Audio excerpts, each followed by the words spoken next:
9 აპრილის ტრაგედიიდან 36 და საქართველოს სახელმწიფოებრიობის აღდგენიდან 34 წლის თავი გვიან ღამით დამოუკიდებლობის სკვერში აღნიშნეს რუსთავში. საქართველოს დროშის ფერებით განათდა და სიმბოლურად ცოცხალი ტოტებით მოიხდო დამოუკიდებლობის სკვერში 9 აპრილის მემორიალი.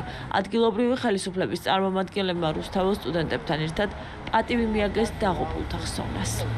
Ძოლ ქართველს ახსოვს 1999 წლის 9 აპრილი, რომელიც ჩაიწერა ერთ-ერთ ყველაზე ტრაგიკულ თარიღად და ამავდროულად 99 წლის 9 აპრილიდან 2 წელიწადში 9 აპრილს გამოცხადდა სწორედ საქართველოს დამოუკიდებლობის დღე და ჩვენთვის ორმაგ ემოციას ატარებს და ტრადიციულად ამ დღეს 9 აპრილის მემორიალთან პატივი მივაგეთ ჩვენს გმირებს. დღეს მეგობრებთან ერთად შევიკრიბეთ 9 აპრილის მემორიალთან, რათა პატივი მივაგოთ 9 აპრილის დაღუპულ გმირებს და ეს დღე მნიშვნელოვანია იმიტომ, რომ 9 აპრილის შემდეგ, 2 წლის შემდეგ საქართველოს დამოუკიდებლობა აღდგა.